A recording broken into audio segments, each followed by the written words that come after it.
अस्सलाम वालेकुम।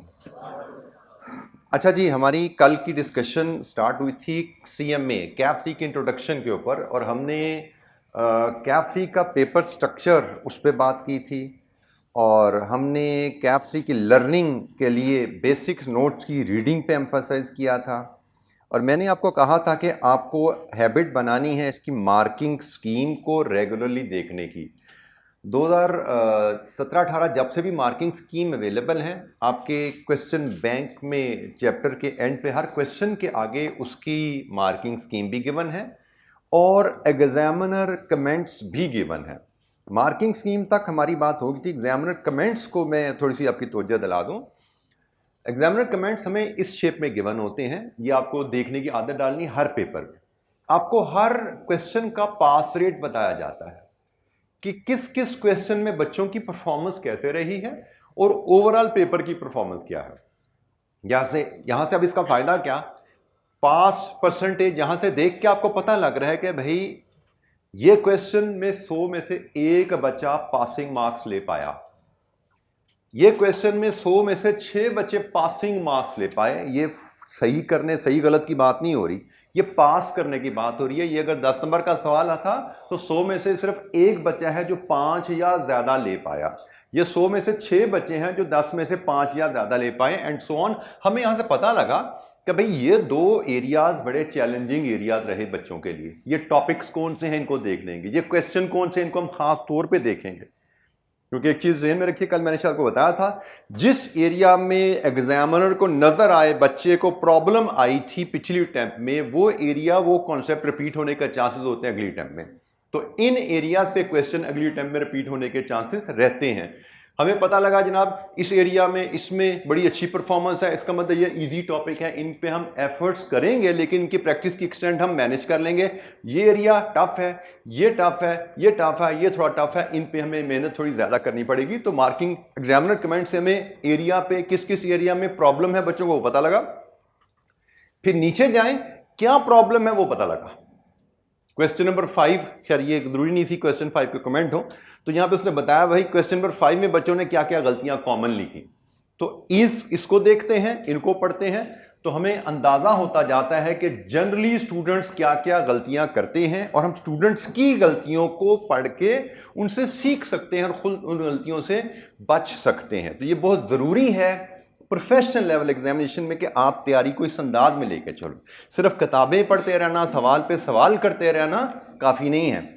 आपको एग्जामिनेशन के बारे में सोचना है कि एग्जामिनेशन में हमें किन किन चीज़ों का सामना करना पड़ेगा, उन हालात में हमें किस किस स्किल्स के लिए अपने आप को तैयार करना है। तो ये बहुत ज़रूरी है कि आप इनको देखते रहें।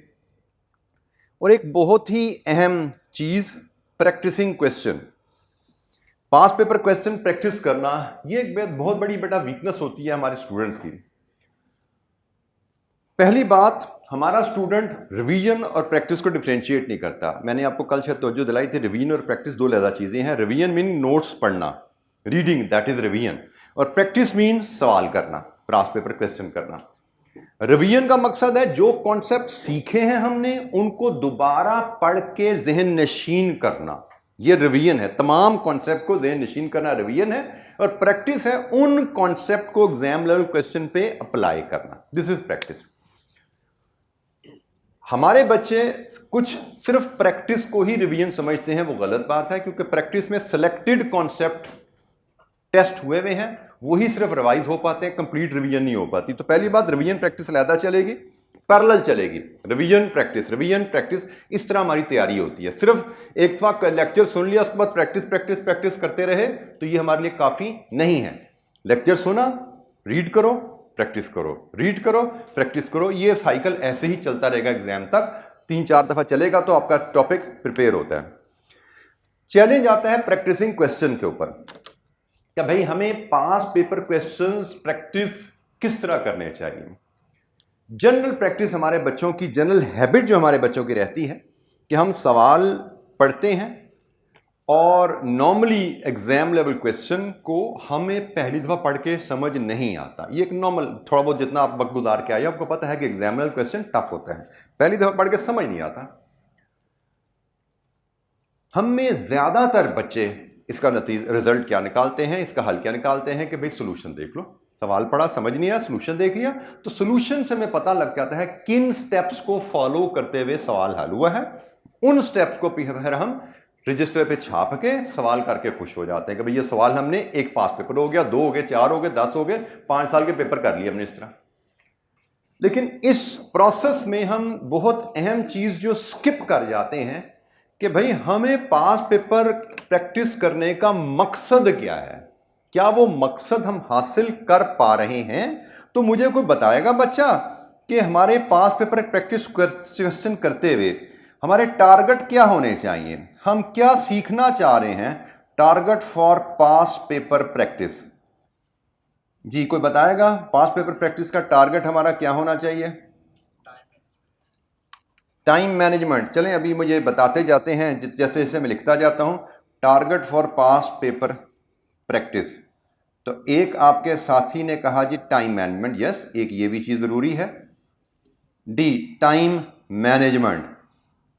और क्या सीखना चाहते हैं पास पेपर प्रैक्टिस करते हुए जी।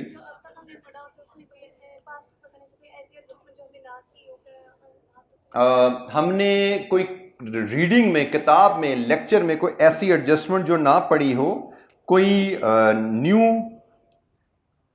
एडजस्टमेंट या ट्रीटमेंट, वो भी बात का हमारे सामने आती है। बिल्कुल ठीक है कि हर चीज किताब में अवेलेबल नहीं होती, बात का एग्जामिनर कोई दूर की कोड़ी ले आता है जो हमें किताब में हमने नहीं देखी होती, तो हम पास पेपर प्रैक्टिस क्वेश्चन करते हैं, हमें ऐसी चीजें भी नजर आती हैं। और जी एप्लीकेशन ऑफ लर्न्ड कॉन्सेप्ट, जो हमने कॉन्सेप्ट सीखे में हैं उनकी एप्लीकेशन एग्जाम लेवल क्वेश्चन में कैसे की जाती है।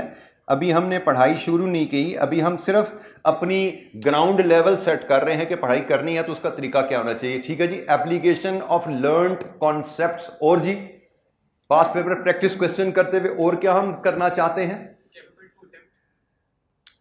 अपनी सेल्फ टेस्ट कर लें। हम अपना सेल्फ टेस्ट कर रहे हैं कि हमें हमारी एबिलिटी टू अटेम्प्ट क्या है, हम कितने % सवाल अटेम्प्ट कर पाते हैं। और जी अंडरस्टैंडिंग ऑफ क्वेश्चन, हम बिल्कुल ठीक है, मैं इसको कहता हूं कंप्रीहेंशन, कंप्रीहेंशन ऑफ क्वेश्चन। हम ये अपनी स्किल, कंप्रीहेंशन स्किल जो है उसको बेहतर करना चाहते हैं। और जी बिल्कुल ठीक है जी, हमें पास पेपर क्वेश्चन करने से में अपनी वीकनेस की आइडेंटिफिकेशन भी होती है कि किस एरिया में हमारी परफॉर्मेंस अच्छी है, वीकनेस आइडेंटिफिकेशन, और किस एरिया के क्वेश्चन करने में हमें दिक्कत हो रही है, हमें वहां से भी आइडेंटिफिकेशन मिलती है। और जी पास पेपर प्रैक्टिस से हमें एग्जामिनर अप्रोच का भी कुछ आइडिया होता है कि एग्जामिनर किस डिफिकल्टी लेवल तक जा रहा है, एग्जामिनर अप्रोच पे भी जाते हैं। अच्छा जी, लिस्ट कैन गो ऑन, लेकिन मैं अगर इसको समराइज करूं इस लंबी कहानी को, तो मैं इसको 2-3 चीजों में समराइज करूंगा जिससे आप लोगों को एग्री करना चाहिए। सबसे पहली स्किल एग्जामिनेशन में होती है question reading and comprehension. Comprehension तो आपने लिखवाया किसी ने, लेकिन पहले हमें क्वेश्चन पढ़ना है फिर उसको समझना है। Reading and comprehension skill, problem को पढ़ के, क्वेश्चन को पढ़ के मसले को समझना, रिक्वायरमेंट के साथ रिलेट करके मसले को समझना, यह पहला हमें स्किल रिक्वायर्ड है। दूसरी बहुत ही अहम स्किल जो किसी बच्चे ने यहां पे मार्क नहीं करवाई, आंसर का प्लान प्रिपेयर करना। भाई ये मसला कहानी है, ये इसके मसाइल हैं, ये रिक्वायरमेंट है, किन स्टेप्स को फॉलो करके, किन फॉर्मूलाज को फॉलो करके हम आंसर तक पहुंच पाएंगे, ये सोचना, इसको हम कहते हैं आंसर की प्लानिंग। ये सबसे अहम स्टेप होता है दूसरे नंबर पे। फिर आता है next step, that is execution. जो आपने स्टेप प्लान किया, जो आंसर बना लिया, उस आंसर को पेपर पे लेके आना। बाकी चीजें एसोसिएटेड बेनिफिट है, कोई नई एडजस्टमेंट सामने आ गई, कोई एग्जामिनर का ट्रेंड हमने देख लिया, कोई एवेल्युएशन होगी। असल मैं कहूं तो 3 अहम चीजें हैं जो हमें सीखनी होती हैं, क्वेश्चन रीडिंग एंड कंप्रीहेंशन। मैं इसको समराइज करूं तो रीडिंग एंड कंप्रीहेंशन, हमें यह स्किल चाहिए।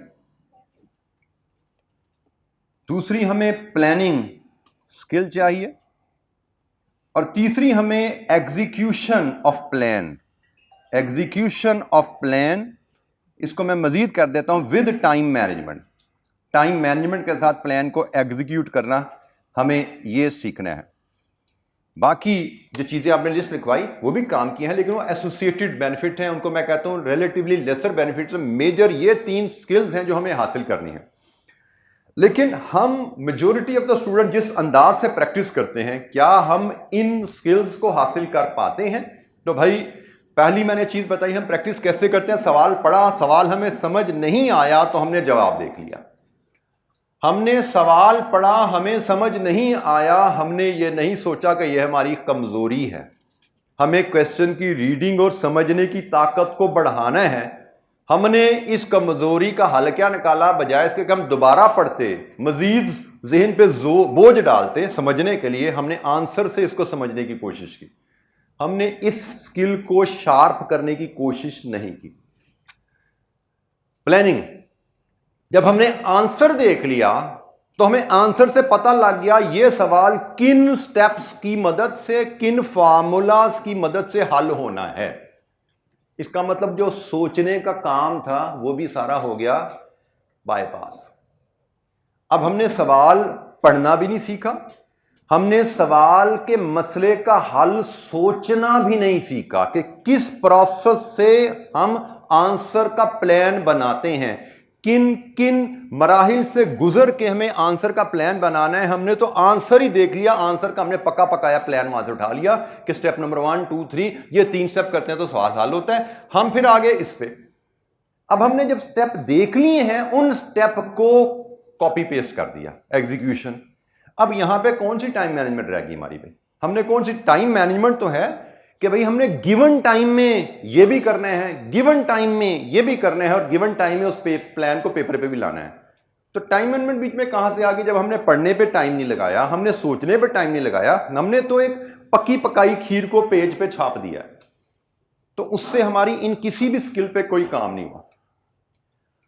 पास पेपर प्रैक्टिस घर पे करना इज वेरी इंपॉर्टेंट कि आप उसको राइट वे में करो। और राइट वे क्या है?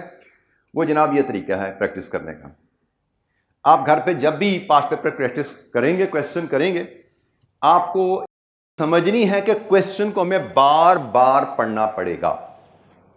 एग्जामिनेशन में पहुंचने तक आपका टारगेट है कि आसान सवाल 2 दफा पढ़ के समझ आ जाए और मुश्किल सवाल 3 से 4 दफा पढ़ के समझ आ जाए।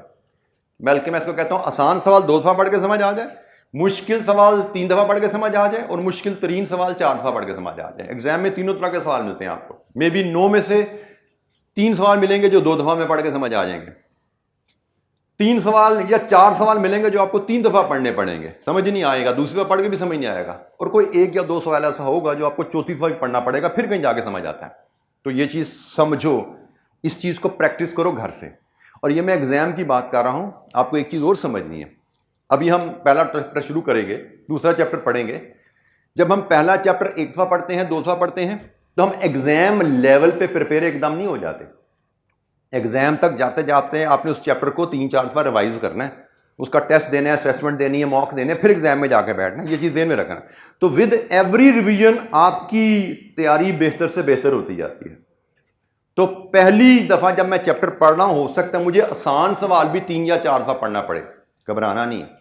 जितनी ज्यादा रीडिंग करोगे उतनी रीडिंग एंड कंप्रीहेंशन स्किल आपकी बेहतर होती जाएगी। रीडिंग स्किल बेहतर करना, पढ़ के चीज समझ आ जाए, ये स्किल हासिल करने के लिए आपको बार बार पढ़ने की जरूरत है, ज्यादा से ज्यादा पढ़ने की जरूरत है। नोट्स अंग्रेजी के पढ़ो, किताब अंग्रेजी की पढ़ो, सवाल को बार बार पढ़ो, तो आपकी रीडिंग पावर बढ़ती जाएगी। पढ़ के चीजें जल्दी समझ आना शुरू हो जाएंगी आपको। हमें पढ़ के समझ ही नहीं आया तो उसका हल ये नहीं है कि सोल्यूशन से समझे। हल क्या है? दोबारा पढ़ो, तीसरी दफा पढ़ो, बार बार पढ़ो। शुरू में आपको 3 या 6 दफा भी सवाल पढ़ना पड़े, पढ़ो। हमारा टारगेट है, मैंने कहा, फिर मैं बता रहा हूं, टारगेट है आसान दफा सवाल 2 में समझ आए। ये टारगेट है भाई। अभी नहीं आपको आसान सवाल 2 में समझ आएगा, अभी आसान सवाल भी 3-4 दफा पढ़ना पड़ेगा। घबराना नहीं है पढ़ने से। जितना पढ़ोगे उतनी आपकी स्किल बेहतर होती जाएगी। क्वेश्चन पढ़ने पर टाइम लगाना है, फिर सोचने पर टाइम लगाना है। तो यार ये क्वेश्चन किन असूलों की मदद से होगा, किन स्टेप्स की मदद से होगा, किन फार्मूलाज की मदद से होगा, और यहाँ पे बेटा एक चीज़ ध्यान रखिए, अगर आपको सवाल पढ़ के स्टेप्स रिकॉल नहीं हो रहे, फार्मूला समझ नहीं आ रहे, तो किताब खोलनी है, आंसर नहीं खोलना। किताब खोलो, ये सवाल किस टॉपिक पे है, वो टॉपिक जिस चैप्टर में पढ़ा था वो चैप्टर खोलो, उस चैप्टर में फार्मूलाज देखो, उस चैप्टर के कॉन्सेप्ट को दोबारा पढ़ो ताकि रिवीजन हो, फिर सवाल पे आओ कि यार ये कॉन्सेप्ट है, अब सवाल पे दोबारा आओ। ये है तरीका दिमाग को अनसीन क्वेश्चंस के लिए प्रिपेयर करने के लिए। हमने दिमाग को अनसीन क्वेश्चन के लिए प्रिपेयर करना। याद रखना, जो सवाल आप पास पेपर के कर रहे हो एग्जाम में, वो सवाल नहीं आने, वैसे सवाल भी नहीं आने। 9 में से शायद 1-2 सवाल हों जो आपको लगेंगे ये पास पेपर जैसे हैं। 9 में से 7 सवाल होंगे बिल्कुल नए बकरी टाइप के। अब ये पास पेपर करेंगे ना, आप देखोगे कि कोई एक आध सवाल ही होता है जो दोबारा रिपीट होता है, बाकी हर सवाल ही वखरा होता है। 10 सवाल करेंगे एक चैप्टर के 10 ही वखरे होंगे, एक आध सवाल शायद को मिलता जुलता नजर आ जाए। तो हमें अपने आप को नए सवालों के लिए तैयार करना। नए सवालों के लिए तैयारी कैसे होती है? जब आप अनसीन क्वेश्चन को सोल्यूशन के देखे बगैर सोच के प्लान करने की कोशिश करते हैं। और जैसे मैंने कल मार्किंग स्कीम से डिस्कस करते हुए बता रहा था कि आपको नजर आता है भाई आंसर तक पहुंचने के लिए ये 1 2 3 4 5 स्टेप है, यहां से आंसर आना है, और कहीं ना कहीं कोई स्टेप आपको लग रहा था यार ये स्टेप मुझे एडजस्टमेंट समझ नहीं आ रही, ये एडजस्टमेंट पहले मैंने कभी पढ़ी नहीं, एग्जाम में भी क्लिक नहीं हो रही, तो आपको वहां पे फैसला करना है। हम अगेन फिर क्या करते हैं, जो चीज समझ नहीं आ रही सोल्यूशन से देख लिया, ये हरकत छोड़ देनी है। प्रैक्टिस घर पे भी करते हुए ये हरकत छोड़ देनी है, क्योंकि एग्जाम में हमें सोल्यूशन नहीं मिलना, तो हम घर पे भी वही काम करें ना जो एग्जाम में हमारे साथ होना है। एग्जाम में सोल्यूशन नहीं मिलना तो समझो घर में भी सोल्यूशन नहीं है मेरे पास। तो आप सवाल पढ़ोगे, कुछ एडजस्टमेंट समझ आ जाएंगी, हो सकता है कुछ एडजस्टमेंट समझ ना आए, तो भाई जो समझ आती है एडजस्टमेंट वो परफॉर्म कर दो, जो एडजस्टमेंट समझ नहीं आती उसकी वैल्यू अज्यूम कर लो। समझ आती है ना बात? उसकी वैल्यू अज्यूम कर लो, लिखो अज्यूम 100 रुपया। ये मैंने शायद आपको यहां पे कल बताया था कि नहीं बताया था? बताया था, ठीक है। तो आप वैल्यू अज्यूम करो और सवाल को कंप्लीट करो। ये है हैबिट हमारी, ये है प्रैक्टिस हमारी करने का अंदाज कि हमने क्वेश्चन को बार बार पढ़ना है, क्वेश्चन की प्लानिंग पे टाइम लगाना है, और जो एडजस्टमेंट समझ आ जाए वो परफॉर्म करनी नहीं है, जो एडजस्टमेंट समझ ना आए उसकी वैल्यू अज्यूम करके सवाल को कंप्लीट करने की कोशिश करनी है। यहां पे सवाल कंप्लीट कर लिया, अब मुझे पता है यार इसमें से 2 एडजस्टमेंट मुझे समझ नहीं आई थी, अब आंसर पे जाओ, अब देखो आंसर को, कभी जो एडजस्टमेंट मैंने ठीक जो मैंने कर दी वो मेरी ठीक हुई हैं, वो मैच करो, ओके करो, और जो नहीं की वो मुझे कैसे करनी थी उनको सीखो। पहला सबसे अहम काम सवाल करते हुए ये हैबिट अपनानी है कि मुझे अगर परफेक्ट सोल्यूशन नहीं आता तो परफेक्ट सोल्यूशन ना आते हुए कंप्लीट कैसे करना है सवाल। हमारी आदत क्या है कि हमें परफेक्ट सोल्यूशन नहीं आता, हमें जब तक सोल्यूशन से हेल्प नहीं मिलती हम सवाल पूरा नहीं करते। इस आदत से जान छुड़ानी है, हमने सवाल पूरा करने की आदत डालनी है बगैर सोल्यूशन की हेल्प से। जो एडजस्टमेंट आती है कर दो, जो नहीं आती है अज्यूम कर लो, उस पर टाइम 2 मिनट 3 मिनट सोचो, समझ आ जाए ठीक है, नहीं आती एडजस्टमेंट की वैल्यू लिखो, सवाल पूरा कर दो, फिर सोल्यूशन से देख कर सीखो, ताकि आइंदा इस तरह की एडजस्टमेंट आए तो आइंदा सवालों में हम उसको कर पाए। ये सबसे मुश्किल हैबिट टू अडॉप्ट है बेटा, इस चीज को लाइटली लेना। सबसे की हैबिट है, सबसे इंपॉर्टेंट हैबिट है, और सबसे मुश्किल हैबिट टू अडॉप्ट है। इसके लिए मैं इसकी मुश्किल में आपको समझाने के लिए, अभी आप करोगे काम तो आपको शुरू करोगे तो पता लगेगा। मैं आपको प्रैक्टिकल एग्जांपल देता हूं। मेरा एक स्टूडेंट था, यही सब्जेक्ट मैनेजमेंट अकाउंटिंग का सब्जेक्ट फाइनल में होता था, जहां वो फाइनल लेवल का स्टूडेंट था, सिर्फ एक यही सब्जेक्ट उसका सीए चार्टर्ड अकाउंटेंट बनने में रह गया हुआ था। उसकी माशाल्लाह होगी दुबई में जॉब, मुझसे उसने पढ़ा, पेपर दिया, दुबई जॉब होगी, जॉब करने चला गया, दुबई चला गया। रिजल्ट के वक्त उसका दुबई से मुझे फ़ोन आया कि सर मैं तो फेल हो गया हूँ, पता नहीं कितने नंबर हैं मुझे याद नहीं आ, तो मैं क्या करूँ आप? मैं दुबई में था, मैंने कहा बेटा नौकरी कर रहा, भाई वहाँ पे कर रहे हो नौकरी तो चलेगा, तो इसी तरह इसको रिवाइज करो, इसी तरह प्रैक्टिस करो, सारी इसको गाइडलाइन दी आधे घंटे की कॉल पे। उसने माशाल्लाह अगले 1.5-2 महीने पढ़ता रहा। एग्जाम से 2 हफ्ते पहले पाकिस्तान आ गया पेपर देने। उस जमाने में वो प्रोक्टरिंग की ऑप्शन नहीं थे, पाकिस्तान पेपर देने आया। पेपर से कुछ हफ्ता पहले फिर मुझे मिला सर आखिरी हफ्ते, अब मैं क्या करूँ? फिर मैंने उसको सारी टिप्स प्रैक्टिस की, वो सारी चीज़ें बताई उसको, ऐसे प्रैक्टिस करना है, एग्जाम टेक्निक्स वाली बात सारी बताई उसको। फिर भाई साहब ने पेपर दिए, फिर दुबई चला गया, फिर रिजल्ट डाल दिन फोन आ गया, सर फेल हो गया। लिटरली एक पेपर वो देने दुबई से आता था और 6 या 7 दफा वो एक पेपर में फेल हुआ। एक पेपर में सीए उसका रुका हुआ था, एक पेपर की वजह से दुबई से एक पेपर देने आता था, फेल होकर चले जाता था। और इस दौरान इन 6 अटैम्प्ट में एक अटैम्प्ट ऐसी भी आई जिसमें आई कैप की हिस्ट्री का बेस्ट रिजल्ट था, 39 या 40%। उस जमाने में यह सब्जेक्ट सबसे खतरनाक होता था फाइनल में। हमारा यहाँ पे कैप पे इतना खतरनाक नहीं है, लेकिन फाइनल पे बड़ा ही खतरनाक पेपर होता था। 39 या 40% तक इसका रिजल्ट आया, वो बच्चा पास नहीं हुआ। मेरे ख्याल में 7वीं या 8वीं अटैम्प्ट थी, ये एपिसोड रिपीट हुई, उसका मुझे दुबई से फोन आया, सर जी पास हो गया मैं। और उस अटेम्प्ट में आई कैप का रिजल्ट था 4 या 5%। मतलब हिस्टोरिकली वर्स्ट रिजल्ट था इस सब्जेक्ट का, जिस अटेम्प्ट में उस बच्चे ने पास किया। अब मुझे हैरत भी खुशी हुई, मैंने कहा 40% रिजल्ट आया तो उस वक्त तुम फेल हो गए थे, अब 5 या 4% रिजल्ट है, अब तुम पास हो गए, तुमने नया किया क्या? ये मेरी आदत है, ऐसा जब चैलेंजिंग बच्चा जब पास होता है तो मैं बच्चों से पूछता हूँ कि शायद कोई उसने ऐसी टेक्निक इस्तेमाल की हो, शायद ऐसे कि उसने मटेरियल इस्तेमाल किया हो जो बच्चों के लिए यूजफुल है, तो मैं बाकी बच्चों को भी बताऊंगा। मैंने कहा तुमने किया क्या कि 40% रिजल्ट वाले में फेल हो, 4 या 5% रिजल्ट आया तो तुम पास हो गए हो। उसने कहा सर सिर्फ ये एक हैबिट थी ना, ये मैं इसको अडॉप्ट नहीं कर पा रहा था। मैं परफेक्ट सोल्यूशन की तरफ जाता था। मैं जब घर पे प्रैक्टिस करता था तो सवाल करते हुए सोल्यूशन की मदद से परफेक्ट सोल्यूशन करता था, और जब मैं एग्जाम में होता था तो वहां पे भी मैं परफेक्ट सोल्यूशन करने की कोशिश में इतना टाइम ज़ाया कर देता था कि मेरा पेपर ही 65-70 नंबर का होता था। एक एडजस्टमेंट है मुझे समझ नहीं आ रही। अब मैंने आपको क्या बताया पहले लेक्चर में, दूसरे लेक्चर में, जो एडजस्टमेंट समझ नहीं आ रही 1 मिनट 2 मिनट सोचना है, उसके ऊपर अजम्पशन लो और आगे चलो, क्योंकि कोई भी एडजस्टमेंट 1 2 2.5 नंबर से ज्यादा की नहीं होती। तो 1 2 2.5 नंबर के लिए 1 2 3 मिनट ही सोचेंगे ना हम, 10 मिनट तो नहीं सर पकड़ के बैठे रहेंगे। 1 2 3 मिनट में समझ आ जाए कर दो, नहीं समझ आती अजम्पशन लो, अगले स्टेप पे अगले पे चलते चलो, सवाल पेपर पूरा करो। कहता जी मुझे ये चीज डाइजेस्ट ही नहीं होती थी, मैं परफेक्ट सोल्यूशन के लालच में रहता था, ना मैं घर पे ऐसे प्रैक्टिस करता था अजम्पशन लेकर सवाल करने की, ना एग्जामिनेशन में कर पाता था। इस अटैम्प्ट में सिर्फ मैंने, तैयारी भी मेरी कमजोर थी क्योंकि 7-8 अटैम्प्टों में थक चुका था पढ़ पढ़ के, इसमें मैंने पढ़ा ही नहीं, मतलब बहुत कम पढ़ा कह लो, दिल लगा के नहीं पढ़ा, इतना मायूस हो चुका था मैं। लेकिन सिर्फ मैंने एक ये चीज, मैंने कहा ये चीज मैं आपकी नहीं मानता, ये भी करके देख लेता हूं मैं। तो ये चीज कहते जी मैंने की, और अल्हम्दुलिल्लाह मेरा पेपर पहली अटेम्प्ट में ही जब मैंने ये किया मैं पास हो गया। तो मैं इसलिए कह रहा हूं कि ये डिफिकल्ट टू अडॉप्ट है, बड़ा मुश्किल होता है कि मेरे पास सोल्यूशन पड़ा हुआ और मैं गलत वैल्यू लिख के आगे जाऊं। ये ना इसको रेजिस्ट करना बड़ा मुश्किल है, लेकिन आपको ये आदत अपनानी है कि सोल्यूशन बाद में देखेंगे। फिलहाल हम वैल्यू अपनी मर्जी से कोई लिख के सवाल पूरा कर लें पहले, फिर सोल्यूशन देखेंगे, क्योंकि आंसर का नंबर नहीं होता बेटा, नंबर स्टेप्स के हैं। और हमें आदत डालनी है कि हम अगर पूरे स्टेप्स नहीं भी आते तो हम सवाल पूरा कैसे करें। हमने पास पेपर प्रैक्टिस करते हुए इस चीज को सीखना है कि हमें सवाल पूरा नहीं भी आता तो कंप्लीट कैसे करना है। परफेक्ट ठीक करने की बात नहीं कर रहा, कंप्लीट करने की बात कर रहा, ठीक है। तो बेटा इसमें हम बात बार बार करते रहेंगे। प्रैक्टिस घर पे आपको इसी तरह करनी है और इसी तरह सीखना है आपको इंशाअल्लाह। अच्छा बेटा एग्जाम टेक्निक्स, इस पे बात तो ग्रेजुअली चलेगी, लेकिन सिर्फ मैं आपको तवज्जो दिला रहा हूं यहां पे कि ये बहुत ज्यादा अहम एरिया होता है एग्जाम टेक्निक्स में। मैं इसको कहता हूं कि जो आप ये 4 महीने 5 महीने तैयारी करते हो ना, it is like gathering ammunition, असला इकट्ठा कर रहे हो, और वो 3 घंटे 15 मिनट जो है वो आपने जंग लड़नी है।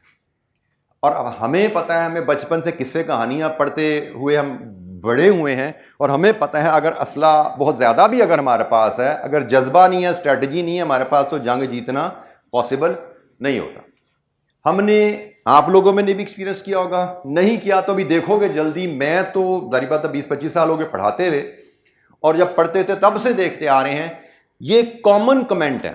आप लोगों ने अभी एक्सपीरियंस नहीं किया तो करोगे, हॉस्टल में बचे रहते हैं। एक दोस्त के पास एग्जाम से 4 दिन पहले एक दूसरा दोस्त आता है, यार मैंने तो ये सब्जेक्ट की तैयारी नहीं की, तू मुझे पढ़ा दे, तेरा सब्जेक्ट बड़ा अच्छा तैयार है। वो बड़ा शेर होकर कहता है हाँ जी मेरी तो तैयारी बड़ी अच्छी, मैं तो ही पढ़ाता हूँ। वो 2-3 दिन लगा के जनाब एग्जामिनेशन तक उसकी तैयारी कराते अपने दोस्त की। मतलब जिसने पढ़ाया, जब रिजल्ट आया तो जिसने पढ़ाया वो फेल, जिसको पढ़ाया गया था वो पास। ये बड़ी कॉमन हो, अगर आप लोगों ने एक्सपीरियंस नहीं किया तो आप लोगों ने 1.5-1.5-2 में कर लोगे एक्सपीरियंस। ये बहुत कॉमन प्रैक्टिस है कि पढ़ाने वाला जिसके पास नॉलेज ज्यादा है वो फेल हो जाता है, और जिसको पढ़ाया गया है एग्जाम से 2 दिन पहले उसका सिलेबस खत्म कराया गया वो पास हो जाता है। अब पढ़ाने वाला गिला ये करता है जी आई कैप ने बड़ा जुल्म किया है, तो भाई आईकैप को ने जुल्म कहाँ से किया? उसको क्या पता किसने पढ़ाया था, किसने पढ़ा था? उसके पास तो एग्जामिनेशन में आंसर शीट पहुंचती है ना। अब उसने तो देखना है, पेपर चेकर ने आंसर शीट पे देखना है कि आंसर शीट पे किसने क्या लिखा है। तो हमारे बहुत से बच्चे होते हैं जो नॉलेज तो अच्छी कर लेते हैं, लेकिन एग्जामिनेशन टेक्निक्स पे ग्रिप और अंडरस्टैंडिंग ना होने की वजह से पेपर पे अच्छा ट्रांसलेट नहीं कर पाते अपनी 4-5 महीने की एफर्ट। 4-5 महीने आपने अच्छा पढ़ा, लेकिन 3 घंटे 15 मिनट में अपनी एफर्ट को पेपर पे नहीं ला पाए तो सारी 5 महीने की मेहनत जाया हो गई। तो जितनी तैयारी पे फोकस करेंगे उतना ही फोकस आपको एग्जामिनेशन की परफॉर्मेंस पे करना है। तो ये जो मैंने एग्जाम टेक्निक्स, एग्जामिनर कमेंट्स को पढ़ने को कहा, टेक्निक्स को पढ़ने, आपका जो मार्किंग स्कीम पे बात की, ये सारी उसी की तैयारी कि एग्जामिनेशन में हम अच्छा परफॉर्म कर सकें, क्योंकि हमने अल्टीमेटली अपने आप को तैयार करना है एग्जामिनेशन की परफॉर्मेंस के लिए। और एग्जामिनेशन की परफॉर्मेंस में बड़ी छोटी छोटी चीज़ें मैटर करती हैं जिसका हमें एहसास नहीं होता। जैसे हमारे subject like cost and management accounting में a good night sleep before examination is very important. मतलब मैंने कितने ही बच्चे फेल होते देखे हैं, बहुत अच्छी तैयारी है, लेकिन एग्जामिनेशन नाइट को टेंशन होगी, सारी रात पढ़ते रहे, सोए बगैर या 1 घंटा सो के पेपर देने चले गए, फेल हो गए। इस सब्जेक्ट में बहुत दफा ऐसा होता है क्योंकि ये सब्जेक्ट हमारा लॉजिकल मैथमेटिक्स है। इसमें हमने मसलों को पढ़ना है, मसलों को समझना है और फिर मसलों का हल सोचना है। रटी रटाई चीज छापनी नहीं है कुछ। तो जहां पे आपने चीजों को समझना होता है, चीजों के बारे में सोचना होता है, यू नीड फ्रेश माइंड। अब हमारे बच्चों को पता ही नहीं होता कि भाई ये फ्रेश माइंड का कितना बड़ा रोल है इस तरह के पेपर में। हो सकता है आपका बी लॉ जैसा पेपर है, 2-3 घंटे सो के चले जाओ, हो जाए, क्योंकि उसमें क्रिटिकल थिंकिंग नहीं है, लॉजिकल थिंकिंग बहुत ज्यादा नहीं है। वो 2-3 घंटे सो के भी हो जाएगा। बगैर सोए तो शायद कोई पेपर नहीं होता, लेकिन 2-3 घंटे सो के सिंपल पेपर जो थ्योरेटिकल होते हैं हो जाते हैं। लेकिन ये पेपर 6-7 घंटे कम सोए बगैर गए हो तो सारी तैयारी आपने जाया कर दी 5 महीने की। फिर एक और अहम चीज, अगेन जिस चीज का एहसास नहीं होता, दिमाग को काम करने के लिए फ्यूल चाहिए। जैसे गाड़ी को चलाना है, बाइक को चलाना है, तो पेट्रोल डालोगे तो चलेगी ना भाई। तो दिमाग को भी चलाना है, उसके लिए फ्यूल चाहिए, और दिमाग का फ्यूल होता है ग्लूकोज, जो कि हमें फूड से मिलता है। हमारे अक्सर बच्चियां में काफ़ी आगे होती हैं, टेंशन की वजह से नाश्ता नहीं करते, नाश्ता किए बगैर एग्जाम में चले गए। अब गाड़ी में फ्यूल नहीं डाला तो गाड़ी काम कैसे करेगी? और जब दिमाग का काम होता है तो ग्लूकोज तेजी से कंज्यूम होती है, और जब दिमाग को ब्लड में ग्लूकोज नहीं मिलती है तो दिमाग की परफॉर्मेंस स्लो हो जाती है। आपको एहसास नहीं होता क्योंकि उसमें कोई मीटर नहीं लगा हुआ, लेकिन it reflects on the examination. तो दूसरी बड़ी अहम, बड़ी बेसिक सी बात है कि भाई पूरा 6-7 घंटे सो कर जाना है, नाश्ता करके जाना है, 8-10 नंबर का फर्क पड़ जाता है पेपर में परफॉर्मेंस का, अगर ये 2 चीज़ों का ख्याल कर वर्सेस इन 2 चीज़ों का ख्याल ना करो। लेकिन हमें अक्सर बच्चों को एहसास नहीं होता। ये 2 बड़ी बेसिक सी बातें। और भी टेक्निक्स पे बहुत बातें हैं, जैसे जैसे आगे चलेंगे मैं इनको हाईलाइट करता जाऊंगा आपको।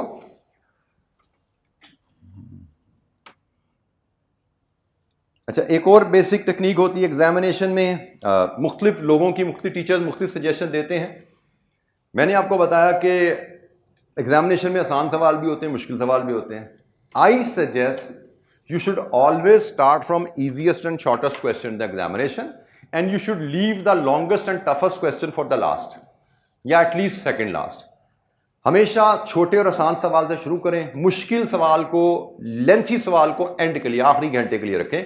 शुरू के घंटे में, 1.5 घंटे में मुश्किल सवाल को हाथ ना डालें, क्योंकि आसान सवालों पे मार्क्स स्कोर करना आसान होते हैं। दे गिव्स यू कॉन्फिडेंस, और आपको जब कॉन्फिडेंस मिल जाता है, शुरू में जब नर्वस होते हो आप, नर्वसनेस में आपको आसान सवाल जब करने को मिलते हैं, आसान सवालों को आप जल्दी से कर पाते हो, स्कोर कुछ पॉकेट कर लेते हो, तो आप जरा कॉन्फिडेंस में आ जाते हो और फिर आप धड़ाधड़ मुश्किल सवालों को भी हाथ डाल लेते हो। लेकिन अगर शुरू में आपने टेंशन में, जब नर्वसनेस में, क्योंकि शुरू के 15-20 मिनट तो नर्वस ही होते हैं ना, जितनी मर्जी अच्छी तैयारी में नर्वस होते हैं, उस नर्वसनेस में किसी मुश्किल सवाल पर गलती से हाथ डाल लिया और वो हमसे हैंडल ना हुआ तो हमारी टेंशन मल्टीप्लाई हो जाती है और फिर हमारी अगले सारे पेपर की परफॉर्मेंस खराब हो जाती है। ये एक बड़ी बेसिक सी टेक्निक्स है। आसान सवालों से मुश्किल सवाल की तरफ जाना है। टाइम मैनेजमेंट के लिए मैंने बता दिया, प्रैक्टिस करते हुए जैसे बताया कि परफेक्ट सोल्यूशन का लालच नहीं करना, जो आता है करना है, जो नहीं आता उस पर 1-2 मिनट सोचना, अजम्पशन ली और आगे चला जाना। This is very important technique for managing time, लेकिन रीडिंग पे डंडी नहीं मारनी। रीडिंग पे ऐसा नहीं, मैंने टाइम हमने कहा जाया नहीं करना, लेकिन जाया करने से मुराद किसी मुश्किल एडजस्टमेंट पे बेवजह सोचते रहना, उसको ज़या है। क्वेश्चन को समझने के लिए बार बार पढ़ना, 2 दफा 3 दफा पढ़ना, वो टाइम का ज़या नहीं है, वो जरूरी है। लेकिन हमें एक एडजस्टमेंट आ ही नहीं रही, हम उसे जिद लगा के बैठ जाएं कि उसको किए बगैर आगे नहीं जाना, ये वक्त का ज़या है, वो काम हम नहीं करना। हमने 2-3 दफा पढ़ लिया, हमें सवाल समझ नहीं आया, जो एडजस्टमेंट समझ नहीं है हम उसको ज्यूम करेंगे और आगे चलेंगे। सो ये की है वो एरिया जिस पे आपको समझ नहीं आ रही, टाइम ज़ाया ना कीजिए, don't get stuck up, keep moving through the question. ये आपकी जनाब एग्जामिनेशन की एक समरी मैंने सिर्फ डिस्कस की है, बाकी इंशाल्लाह आगे चलेंगे तो एग्जाम टेक्निक्स पे बहुत ज़्यादा बातें करेंगे, क्योंकि अच्छी टेक्निक्स के बगैर आप पेपर पास नहीं कर सकते। जितनी मर्जी अच्छी तैयारी की हुई है, टेक्निक्स पे ग्रिप नहीं है तो आपकी परफॉर्मेंस पुअर रहेगी। इंशाल्लाह हम बीच में भी बात करते रहेंगे, और जब हम सेशन क्लोज कर रहे होंगे एक बार फिर एग्जाम टेक्निक्स में हम रिकैप इंशाल्लाह रख लेंगे। अच्छा जी, एनी क्वेश्चन? यहां तक जो मैंने बातें की आपके किसी तजर्बे से, प्रायर एक्सपीरियंस से कोई चीज मैच नहीं करती, अदरवाइज कोई क्वेश्चन आपके जहन में पूछना चाहते हैं तो पूछिए भाई। किसी बच्चे के जहन में कोई सवाल? हाँ जी, सारी बातें हजम हो गई हैं। अच्छा बेटा, रीडिंग में फिर तो वजह बता दूं, रीडिंग से जान नहीं छुड़ानी बेटा, याद रखिएगा, किताब को पढ़ते रहना है। जब भी कोई टॉपिक रिवाइज करने हैं, आपका टेस्ट आएगा किसी चैप्टर का, तो उस चैप्टर को किताब से पहले पढ़ना है, फिर उसके सवाल करने हैं। पढ़े बगैर सिर्फ सवाल करके आपने रिवीजन नहीं समझनी, ठीक है जी? बिल्कुल लिख दें बेटा आप, जैसे मैं अभी चले आपको इसका डेमोन्स्ट्रेट भी कर देता हूँ। ये जैसे हमारे पास सवाल है, मैंने कहा जी हमें ये 5 स्टेप्स हैं मेरे पास, value number 1, value number 2, value number 3, 4, 5 and then answer, ठीक है? लेट्स अज्यूम ये मेरे स्टेप्स हैं सवाल को हल करने के, कि ये 5 वैल्यूज निकाल के छठे स्टेप में मैंने अपना जवाब लिखना है। तो जिस वैल्यू की कैलकुलेशन मुझे समझ आ रही है, मैं उसका वर्किंग नंबर लिखूंगा और आगे उसकी कैलकुलेशन दिखा दूंगा।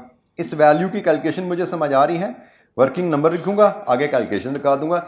इस वैल्यू की मुझे कैलकुलेशन समझ नहीं आ रही, मैं लिख दूंगा अज्यूम्ड, ये फिगर अज्यूम की है, ये वर्किंग 3 है, ये फिगर भी मुझे समझ नहीं आई, ये भी मैंने अज्यूम की है।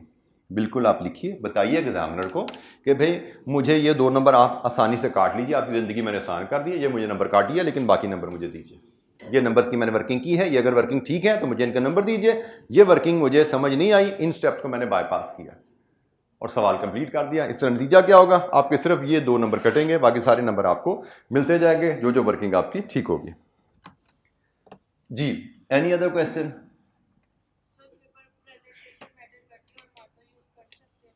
बेटा पेपर प्रेजेंटेशन मैटर करती है, बिल्कुल करती है। मैं जैसे चलिए अब आपने बात कर ली प्रेजेंटेशन की, मैं अभी ये इंस्ट्रक्शन आप लोगों को दे देता हूं।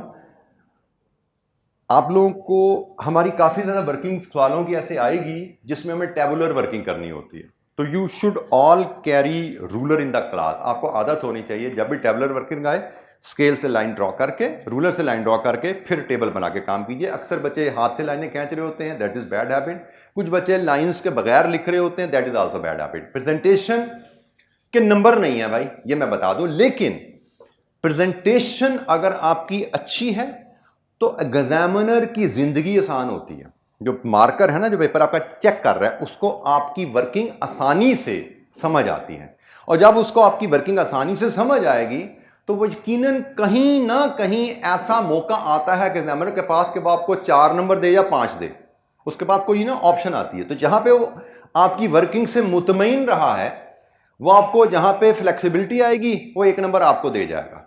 लेकिन जहां पे आपने उसको इरिटेट किया हुआ है, नहायत ये पुअर प्रेजेंटेशन है, वर्किंग रेफरेंस ही नहीं डाला हुआ आपने, ओवर राइटिंग है, कटिंग है, ये दोनों चीजें गलत हैं। ओवर राइटिंग कटिंग गलत होती हैं, बुरी सी लगती हैं दिखने में। कैसे मैनेज करना है उस पर मैं आपको गाइडलाइन दूंगा, लेकिन अगर वो इरिटेट होता रहा आपकी प्रेजेंटेशन से, आपकी फिगर उसको समझने में दिक्कत होती रही है, वर्किंग को समझ नहीं आ रही, आपने काम कैसे किया हुआ, तो वो आपको जहां 5 देने थे वहां पे 4 या 2.5 देने की कोशिश करेगा। तो प्रेजेंटेशन के नंबर नहीं है, लेकिन ह्यूमन बिहेवियर है कि अगर आपकी प्रेजेंटेशन अच्छी है तो एग्जामिनर आपकी वर्किंग से अगर खुश है तो वो आपको ज़रा जेनरस मार्क्स दे सकता है। जहां पे उसको फ्लेक्सिबिलिटी मिलेगी वहां पे आपको कुछ ना कुछ फेवर देगा। जैसे यहां पे इस वर्किंग के नंबर 2 हैं, कहने को यहां पे ये लिखा 2 नंबर है, लेकिन आपका पार्शली अगर ये काम ठीक है और एग्जामिनर आपकी वर्किंग से खुश है तो हो सकता है आपको 1 नंबर देके आगे चला जाए। लेकिन आपका ये काम पार्शली ठीक है, पार्शली गलत है, एग्जामिनर आपसे थोड़ा सा इरिटेट हो रहा है तो आपको यहां पे 0 देके भी जा सकता है। ह्यूमन बिहेवियर है ना, क्योंकि आईकैप ने तो लिखा भाई 2 नंबर, अब आईकैप ने यहां पे ये तो नहीं बताया भाई 1 भी दे सकते हैं आप। ये अब डिस्क्रिप्शन आ गई ना एग्जामिनर की कि अगर आधी वर्किंग आपकी ठीक है तो हो सकता है कोई 1 दे दे, हो सकता है वो 1 ना दे। तो वो 1 तब देगा, मेरी असेसमेंट है कि जब वो आपकी वर्किंग से प्रेजेंटेशन से मुतमईन है। तो यस, हमें प्रेजेंटेशन पे फोकस करना है, नीट एंड क्लीन प्रेजेंटेशन की आदत डालनी है। मैं कोशिश करूंगा बोर्ड पे जब मैं आपको सवाल करवाया करूं तो मैं उस फॉर्मेट में प्रेजेंट करूं जैसे आपको एग्जाम में प्रेजेंट करना चाहिए। जी, एनी अदर क्वेश्चन? सब्जेक्ट में फेल होने की बेटा एक तो बेसिक बात लैक ऑफ ड्यू इनपुट है। हमारे बच्चे, मैं सिर्फ इस सब्जेक्ट की बात ना करूं, इन जनरल बात करूं तो जो बच्चे फेल होते हैं, बल्कि मैं ऐसा कहूंगा जो बच्चे पास होते हैं, जब उनसे पूछता हूं मैं कि भाई आप पास हुए, पहले अगर फेल हुए तब पास हो गए, तो आपके ख्याल में फेल और पास में फर्क क्या है? तो एक सिर्फ आंसर होता है, ड्यू एफर्ट का फर्क है। मैं इसको इस अंदाज में कहता हूं कि जब तक आप एक सब्जेक्ट का हक अदा नहीं करते, सब्जेक्ट पास नहीं होता। देखिए सीए में ना बेटा जो समझने की जरूरत है, जो हमें एफएससी बैकग्राउंड से जब हम आते हैं ना, यहाँ पे सबसे बड़ा चैलेंज हमें जो समझने की जरूरत है, हमें एफएससी तक आदत होती है कि भाई हमें अगर 95% नंबर लेने हैं तो बहुत ज्यादा मेहनत करनी है, और अगर मेहनत नहीं करेंगे तो 70, 65, 60% नंबर आ जाएंगे। तो हमें फेलियर का कॉन्सेप्ट हमारी लाइफ में होता नहीं है एफएससी तक। हमें पता है भाई बहुत अच्छे नंबर लेने हैं तो बहुत ज्यादा मेहनत कर लो, नहीं मेहनत करोगे पास तो हो ही जाएंगे। तो सीए में आके सबसे पहले आपको इस कॉन्सेप्ट को बदलना होता है। यहां पे आप समझो कि अगर आपने श्योर शॉट पास होना है ना, तो एफएससी में 90-95% वाली जो मेहनत करते थे ना वो करनी है। अगर आपने एफएससी में 90-95% वाली जो मेहनत है वो यहां पे कर ली तो आप 100% गारंटीड पास है। लेकिन अगर आपने मेहनत ना की तो आप फिर चांस की टिकट पे आ जाते हो कि भाई तुक्का लग गया तो पास हो गए, नहीं लगा तो नहीं पास हो गए। नॉर्मली ऐसा बच्चा जो मेहनत नहीं करता, बेसिकली मेहनत तो करनी पड़ेगी ना। अब एक बच्चा है वो एक ही सेमेस्टर में इनपुट दे देगा, पास हो जाएगा। एक बच्चा जो एक सेमेस्टर में इनपुट नहीं देगा, उसने आधा एक सेमेस्टर में पढ़ा, 30 नंबर का लेके फेल हो गया, फिर नेक्स्ट टाइम रिपीट किया, बाकी टाइम उसने वहां लगाया तो पास हो गया। आपने समझो होमवर्क में लेट्स अज्यूम 100 घंटे देने एक सब्जेक्ट को, तो जो बच्चा कोर्स के साथ साथ एक ही सेमेस्टर में एक ही टाइम में 100 घंटे दे देगा वो एक ही टाइम में पास हो जाएगा। जो बच्चा एक ही टाइम में 50 घंटे देगा वो अगले 50-60 घंटे अगली टाइम में देगा, 2 टाइम लगा के पास करेगा। तो पहली रीजन तो होती है लैक ऑफ एफर्ट। आप लोग एफर्ट ड्यू नहीं करते जिसकी वजह से फेल होते हैं। दूसरी वजह होती है गाइडेंस के मुताबिक एफर्ट ना करना। जैसे मैंने कल से लेकर आज तक अभी तक ज्यादातर बात की ही गाइडेंस के ऊपर कि भाई ऐसे पढ़ना है, ऐसे प्रैक्टिस करनी है, एग्जाम की स्ट्रेटजी पे बात करनी है, उसकी तैयारी उस पर भी फोकस करना है। हमारे अक्सर बच्चे इन गाइडेंस को इंप्लीमेंट नहीं करते। गाइडेंस के मुताबिक ना पढ़ना यह दूसरी रीजन है फेल होने की। गाइडेंस के मुताबिक एग्जामिनेशन स्ट्रेटजी, एग्जाम परफॉर्मेंस, उसके लिए अपने आप को गियर अप ना करना, एग्जाम में परफॉर्मेंस ना दे पाना, ये दूसरी बड़ी रीजन है फेलियर की। तो lack of input and not following the guidance of the lecturer, 2 major reason. और हमारे इस सब्जेक्ट में टिपिकली स्पेसिफिक सब्जेक्ट की बात करूं तो यह सब्जेक्ट लॉजिकल थिंकिंग वाला सब्जेक्ट मैंने बताया मैंने आपको। इस सब्जेक्ट में फेलियर की रीजन होती है कि बच्चा रट्टे से थिंकिंग पे स्विच होने में उसको चैलेंज आ जाता है। मैंने आपको कल क्या बताया था कि भाई इसमें कोई फॉर्मेट नहीं, ज्यादातर सवालों में फॉर्मेट नहीं है। 9 सवाल है ना, 9 में से 2 या 3 सवाल होंगे जिनके फॉर्मेट फिक्स हैं, लेकिन 6-7 सवालों में कोई फिक्स फॉर्मेट नहीं है। खुद ही इस एग्जाम में बैठकर सोचो, एक ही टॉपिक का क्वेश्चन 2 जुमले बदलते हैं, फॉर्मेट प्रेजेंटेशन बदल जाती है। लेकिन ये प्रेजेंटेशन बदलने की सोच आपके दिमाग से निकलनी चाहिए। तो हमारा बच्चा इस स्पेसिफिक सब्जेक्ट की बात करें तो रट्टे से थिंकिंग पे स्विच होने में रेजिस्ट करता है। क्योंकि जाहिर बात है 13-14 साल तक रट्टे लगाते रहे हो, आपको पढ़ के सोचने की आदत नहीं होती, आपको ये चीज़ डाइजेस्ट नहीं हो पाती कि भाई मैं पढ़ के सोच के सवाल कैसे हल करूं। मुझे तो भाई सवाल दिखाओ, जवाब दिखाओ, फिर जितने मर्जी छापे लगवा लो मुझसे, मैं तो इस चीज़ का गुरु हूं, ये काम जितने मर्जी मुझसे कराओ। ये जो नई चीज़ हमने बता दी है पढ़ो फिर सोचो बैठ के, तो हम कड़े इलामा इकबाल बन गए कि सोचने बैठे यहाँ पर। तो ये जो रेजिस्टेंस है ना इस सब्जेक्ट के स्पेसिफिक बात को, ये चैलेंज आपको देती है। और मैं फिर बता दूं, ये इस रेजिस्टेंस को जितनी जल्दी तोड़ोगे ये सब्जेक्ट भी ऐसे निकलेगा। एमएफए ने भी इसी लॉजिक के ऊपर पास होना है, और बीएफडी सीए फाइनल वो इसके बगैर बिल्कुल पास नहीं हो सकता। कॉस्ट में मैं कह सकता हूं कुछ बच्चे रेजिस्ट करेंगे थिंकिंग को, रटे पे चलना चाहेंगे, दूसरी तीसरी टर्म में रटे से भी निकाल लेते हैं cost. Let me be honest with you, thinking पर चलोगे, सोच तरीके से चलोगे, पहली टर्म में निकलेगा, रटे से चलोगे दूसरी तीसरी में निकल जाएगा। एमएफए में भी ऐसा ही है, सोच के चलोगे, तरीके से पढ़ोगे, पहली में निकलेगा, रट्टे से चलना चाहोगे दूसरी तीसरी में वो भी निकल जाएगा, कैफ लेवल है निकल जाता है। लेकिन बीएफडी सारी जिंदगी लगे रहोगे, रट्टे से नहीं निकलेगा, वहां पे जाके आपको सोच बदलनी ही बदलनी है। तो भाई क्यों ना फिर यहीं पे बदलें, यहां पे भी इसका फायदा उठाएं, आगे भी फायदा उठाएंगे। ये भी पहली टर्म में निकलेगा और बीएफडी भी इंशाअल्लाह पहली टर्म में निकल जाएगा अगर हमने सोच ठीक कर ली, क्योंकि advance level subject BFD Ratte का सोचिए बिना कि आप उसके पास भी जाओगे। जी एनी अदर क्वेश्चन, कोई और सवाल? लेक्चर अटेंड करने की सबसे बेहतरीन अप्रोच यह है कि टाइम पे वो दरवाजा खोले, अंदर आके बैठे। इसके अलावा तवज्जो से बात सुनिए, और जो चीज आपको समझ ना आए क्लास में ही कोशिश कीजिए उसके बारे में सवाल पूछिए। जो चीज समझ नहीं तवज्जो से सुनिए, जो चीज समझ नहीं आई हाथ रेज करिए, उसके बारे में क्लास में सवाल पूछिए आप, ठीक है। बाकी अब कुछ हैबिट होती है, नोट्स लेने हैं नहीं लेने, रजिस्टर पर लिखना है नहीं लिखना, वो हर बच्चे की अपनी हैबिट्स होती हैं, हर बच्चे की अपनी प्रैक्टिस होती है, उसमें बड़ा मुश्किल होता है। जैसे मैं जब पढ़ता था ना, मैं स्टूडेंट तो अच्छा होता था, लेकिन हर एक बड़े अच्छे अच्छे क्लास मेरे स्टूडेंट होते थे, तो कुछ स्टूडेंट्स को आदत होती है नोट्स बनाने की, तो मुझे भी शौक है यार ये बड़ा अच्छा स्टूडेंट है, नोट्स बनाता है, मैं भी नोट्स बनाऊँ बैठ के। तो मैंने जनाब एक था, मैंने भी कोई कोशिश की, मैं भी नोट्स बनाने की कोशिश करता हूँ, लेक्चर सुनेंगे, घर जाएंगे, लिखने बैठेंगे। तो मेरे ख्याल में मैंने 2-4-5 दिन ये काम किया, तो मुझे लगा कि मेरे लिए तो ये बहुत ज़्यादा बर्डन बन गया है, मैं तो पढ़ ही नहीं पा रहा, मैं इस एक्टिविटी में इतना एंगेज हो गया हूँ कि मैं जो पढ़ने के लिए और लर्निंग के लिए कॉन्सेप्ट के लिए टाइम चाहिए, मैं वो टाइम नहीं निकाल पा रहा, तो नोट्स के चक्कर मेरा टाइम ज़ाया हो रहा है। तो मुझे पता लगा कि मेरी टाइप में, मेरे जीन्स में ये काम करना है नहीं, मुझे अपने तरीके से पढ़ के, जैसे मैं पहले पढ़ता आ रहा हूँ 10-12 से, वैसे ही चलना है। कुछ बच्चे होते हैं नोट्स लिख के सीखते हैं, कुछ बच्चे होते हैं वो किताब पढ़ के लेक्चर सुन के सीख लेते हैं। तो ये तो आपको थोड़ा सा देखना होगा आपके लिए इफेक्टिव क्या है।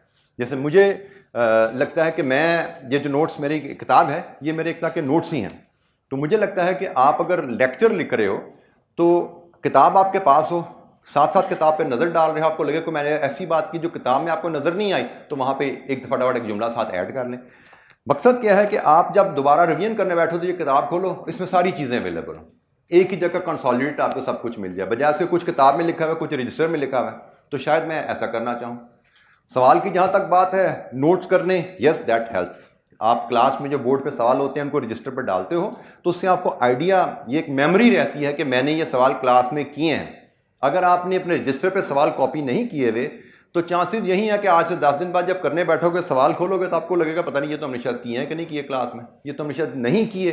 तो आपको एक कॉन्फिडेंस लेवल आपका और तरह का होता है। तो मुझे तो जैसे रजिस्टर पे चीज़ें लिखी हों, सवाल हल हुए हों, किताब में मेरे शॉर्ट नोट्स लिखे हों, तो मुझे that use to be very helping for me. लेकिन हर बच्चे की अप्रोच अपनी होती है, इसमें मैं किसी को फोर्स नहीं करना चाहूँगा। क्योंकि जैसे मैं आपको एक मिसाल देता हूँ, मेरा एक स्टूडेंट था, मेरा स्टूडेंट नहीं सर, मेरा एक दोस्त था, हम जब पढ़ रहे थे, नया नया सीए शुरू किया, तो अकाउंटिंग का हमारा पहला एग्जाम आने वाला था। हॉस्टल में मेरे कुछ दोस्त पढ़ते थे, हम उनके साथ ग्रुप स्टडी के लिए मैं चला गया। मैं तो लाहौर में ही रहता था, लेकिन ग्रुप स्टडी के लिए दोस्तों के पास गया। वहाँ पे एक मेरा दोस्त है, वो अकाउंटिंग को लिटरली लेट के नॉवल की तरह से पढ़ रहा था, लिटरली नॉवल की तरह पढ़ रहा था।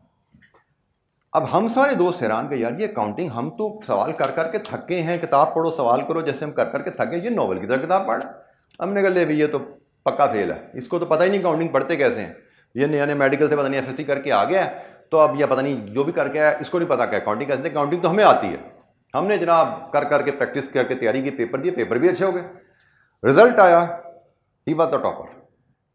100/100। अब ये अल्लाह ताला ने उसको कोई सलाहियत दी भी थी, जो रीडिंग करके वो इतना उसने एक्सपर्ट हो गया कि उसने बेस्ट परफॉर्म कर दिया, और लिटरली मेरे ख्याल में पूरे सेमेस्टर में उसने तमाम सब्जेक्ट में टॉप किया। उस जमाने में हमारे जो ग्रेड्स जिस तरह भी लगते थे, जीपीए हमारा लगता था तो उसका 4 जीपीए है, मेरा शायद 3.7 था, उसका 4 जीपीए था क्लास में। लेकिन अगर मैं चाहता मैं वैसे पढ़ूं तो मुझसे तो 3.7 का 3.2 भी नहीं होना था। मैंने तो अपने तरीके से बेस्ट मेहनत की तो 3.7 जीपीए लिया, लेकिन मैं उसके तरीके से मेहनत करता तो मैं फेल हो जाता, शायद या पास होता तो बड़ा मार्जिनल पास होता। तो इसमें ये स्टडी अप्रोच हर बच्चे की बेटा जहनी इस्तात अपनी होती है। यहाँ पे चलें मैं इस रेफर से और भी बात कर दूं। अक्सर बच्चे पूछते हैं कितना पढ़ना चाहिए, कितने घंटे पढ़ना काफ़ी है सब्जेक्ट को। तो आपको कितने घंटे पढ़ना चाहिए, कैसे पढ़ना चाहिए, ये आपकी जहनी एबिलिटी पे, कैपेसिटी पे डिपेंडेंट है, आपके एप्टीट्यूड पे डिपेंडेंट है।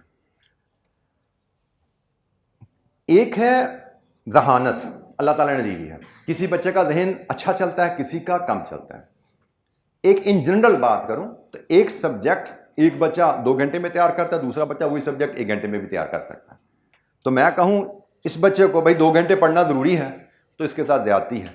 इसकी जब 1 घंटे में तैयारी हो जाती है, ये 2 घंटे में क्यों पढ़े।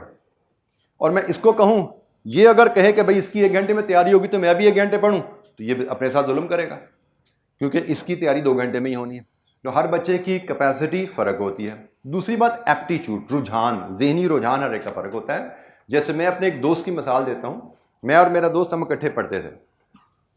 मेरा जहन इस तरह के जो लॉजिकल थिंकिंग वाले सब्जेक्ट्स होते थे ना, जो मैं सब्जेक्ट सारे पढ़ा रहा हूं, ये मेरे फेवरेट सब्जेक्ट होते थे as a student. Cost accounting, finance, MFA और बीआरडी एज अ स्टूडेंट मेरे फेवरेट सब्जेक्ट होते थे, क्योंकि ये लॉजिकल थिंकिंग वाले सब्जेक्ट थे। और ये subject by the way, in subject में मेरा कोई क्लासरूम टीचर नहीं है, ये सारे मैंने किताबों से पढ़ के खुद सीखे में। मतलब बाई चांस, ये नहीं कि मुझे मैं टीचर के पास पढ़ने गया ही नहीं, मैं गया, लेकिन समहाउ वन रीजन और अदर रीजन मुझे टीचर मिल ही नहीं पाए कॉलेज में, और मजबूरन मुझे खुद ही पढ़ने पड़े ये सब्जेक्ट। लेकिन ये सब्जेक्ट ऐसे थे कि मैं पढ़ता था, इनमें मेरा इंटरेस्ट बढ़ता जाता था, और मैं ऐसे ऐसे तैयार करता था ये चैप्टर्स के। मुझे किताब से ऐसे ऐसे समझ आते थे, सवाल मैं समझ पढ़ के ऐसे ऐसे कर पाता था। नेचुरली मेरी परफॉर्मेंस अच्छी रही, मुझे इंटरेस्ट था, मैं पढ़ाने आया तो ये शुरू कर दिया। लेकिन जब सीए कर रहे थे तो आपको पता है कि भाई ये भी पढ़ना है, लॉ भी पढ़ना है, ऑडिट भी पढ़ना है, थ्योरी भी पढ़नी पड़ती थी साहब। थ्योरी से मेरी जान जाती थी, वो मुझे एब्जॉर्ब नहीं होती थी। पढ़ने में दिक्कत है, रिटेंशन में दिक्कत है, लिखने में दिक्कत है। ऐसा नहीं कि उन सब्जेक्ट में मैं फेल हुआ, लेकिन होता क्या था, अगर मैं कॉस्ट अकाउंटिंग और ऑडिट इकट्ठा पढ़ रहा हूं ना, तो कॉस्ट अकाउंटिंग का 1 घंटा देता था, ऑडिट को 3 घंटे देता था। फिर मेरी दोनों सब्जेक्ट की एट पार तैयारी हो पाती थी। लेकिन एग्जैक्टली उलट करूं, मेरा एक दोस्त मेरे साथ था, हम इकट्ठे पढ़ते थे, वो एग्जैक्ट उलट करता था। उसको थ्योरी ऐसे समझ आती थी, और जो जो थिंकिंग वाले, लॉजिकल थिंकिंग वाले सब्जेक्ट होते थे, उसमें दिमाग उसका जरा स्लो हो जाता था, मुश्किल से अब्जॉर्ब होता था। वो एग्जैक्ट उलट करता था, वो ऑडिट 1 घंटा पढ़ता था, कॉस्ट को 3 घंटे देता था, और जब रिजल्ट आया तो अल्हम्दुलिल्लाह वो भी पास, मैं भी पास। लेकिन अगर वो मुझे देखता या मैं उसको देखता, तो हम दोनों में से एक ने पास होना था, दूसरे ने फेल होना था। क्योंकि मैं कॉस्ट 1 में कर रहा हूं, वो अगर कॉस्ट को 1 घंटा देता तो उसके कॉस्ट में 20 नंबर भी नहीं आने थे। उसको कॉस्ट को समझने के लिए 3 घंटे देने थे, उसने समझा इस चीज को, 3 घंटे दिए। और मैं अगर ऑडिट को 1 घंटा देता, कभी वो 1 घंटा दे रहा है, मैं भी 1 घंटा दूं, तो मेरे ऑडिट में 18 नंबर आने थे। लेकिन मैंने समझा इस बात को, नहीं भाई ऐसा नहीं चलेगा, ऑडिट में 3 घंटे देने पड़ेंगे। मैंने 3 घंटे दिए तो मैं पास हो गया। तो ये चीज बेटा हर बच्चे को इंडिविजुअल अपने आप को गेज होना होता है, इसलिए आपको कहा जाता है टेस्ट दो। अब टेस्ट देते हो तो पता लगता है कि जो मैं एफर्ट डाल रहा हूं क्या वो काफी है। वो 1 घंटा या 2 घंटे या 4 घंटे, टाइम नहीं मैटर करता, आउटपुट मैटर करती है कि आपने जो टाइम दिया उसमें जो सीखा क्या वो काफी है। और सीखने का मेयार क्या है, टेस्ट में बैठो। सीखने का मेयार क्या है, असेसमेंट में बैठो, वहां पे पता लगेगा जो आपने जो सीखा है वो क्या वो काफी है एग्जाम के लिए। उससे ही इसलिए कहा जाता है आपको एग्जामिनेशन में बैठना जरूरी है, तभी आप अपने आप को गेज कर पाते हो कि आपकी एफर्ट्स कैसी चल रही हैं। जी जनाब, एनी अदर क्वेश्चन, कोई और सवाल? किसी और बच्चे के जहन में कोई सवाल है तो क्लियर कर लें भाई, क्योंकि ये चीज़ें ठीक होंगी, सोच ठीक होगी तो ही हम आगे सही अंदाज में चल पाएंगे। और बेटा रेगुलरिटी, आपके साथी ने पूछा था ना लेक्चर अटेंड करने के लिए, तो जो मैंने बात की, regularity is the first step of your commitment. आप अगर क्लासेस में रेगुलर नहीं हो तो मेरी नज़र में आप सीरियस नहीं हो सीए के बारे में। मैं अगर रिकॉल करूं आपके लेवल पर जब मैं होता था, 1.5 साल का कोर्स मैंने अटेंड किया था, तो आई डोंट रिकॉल कि मैंने 1.5 साल में कोई एक भी छुट्टी कैजुअली की हो। बीमारी अल्लाह का शुक्र है मुझे आती नहीं थी, किसी बारिश की वजह से, एक्सीडेंट की वजह से कोई छुट्टी कभी हुई हो तो हुई हो, नॉट टू माई मेमोरी। लेकिन ये मुझे पता है कि मैंने एक भी छुट्टी कोई कैजुअली कि आज दिल नहीं कर रहा, आज मैं घर चला जाता हूं, का आज एक दिन छुट्टी कर लेता हूं, मैंने कभी छुट्टी नहीं की। तो that is the first foremost important commitment towards your result. अगर मैं रेगुलर नहीं हूं तो यू आर नॉट कमिटेड, ये ध्यान में रखो। Be prepared, regularity is the first step to your success. कभी किसी वजह से अगर छुट्टी करनी पड़ जाए, खुदा ना खास्ता मजबूरी की वजह से, तो बेटा ये इंश्योर करो क्लास में आने से पहले अपने साथियों से पूछ के आओ कल क्या पढ़ा था, क्योंकि ये कंटिन्यूटी में चैप्टर चल रहे होते हैं। अगर आपने एक लेक्चर मिक्स करके आगे आए तो चांसेस हैं कि अगले 1-2 लेक्चर आपके ज़ाया हो जाएंगे अगर आपने पिछला लेक्चर तैयार नहीं किया है, क्योंकि कंटिन्यूटी में बात है। और ईगो हमने कल की बात को लेके आज आगे चलना है, आज की बात को लेके टुमारो हम मजीद आगे चलेंगे। और आपने एक कोई लेक्चर बीच में मिस किया होगा तो कंटिन्यूटी में आपके पूरा टॉपिक आपका खराब हो सकता है जी। Any other question? अच्छा जी, हमारी बातें यहाँ पे ख़त्म हुई और अब हम खोलते हैं अपना पहला चैप्टर अल्लाह का नाम लेके। और हमारा पहला चैप्टर जो है वो introduction to cost and management accounting के ऊपर है जी। हमारी किताब का chapter number 1, introduction to cost and management accounting, जहाँ से हम बात शुरू करेंगे।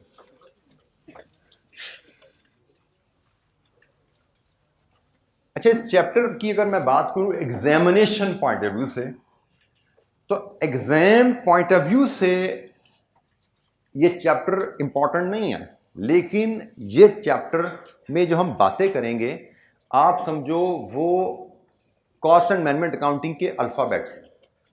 जैसे अगर आप ABC नहीं सीखते तो आप अंग्रेजी ज़बान अल्फाज ना पढ़ सकते हो ना समझ सकते हो। तो ये चैप्टर ऐसा ही है कि अगर आप इस चैप्टर को नहीं समझते तो ये चैप्टर एग्जाम में नहीं आना, लेकिन इस चैप्टर में जो टर्म्स, जो बेसिक नॉलेज हम सीखेंगे, समझो वो कॉस्ट एंड मैनेजमेंट अकाउंटिंग की ABC है, अल्फ़ाबेट्स हैं।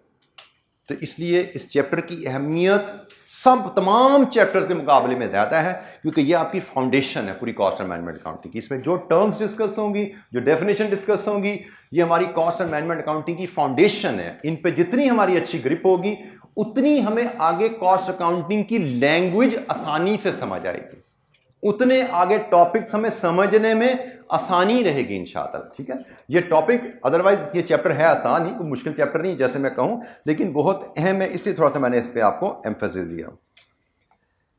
अच्छा, जिसमें हमारी मेजर डिस्कशन इस चैप्टर में जो होने वाली है that is on cost and its types.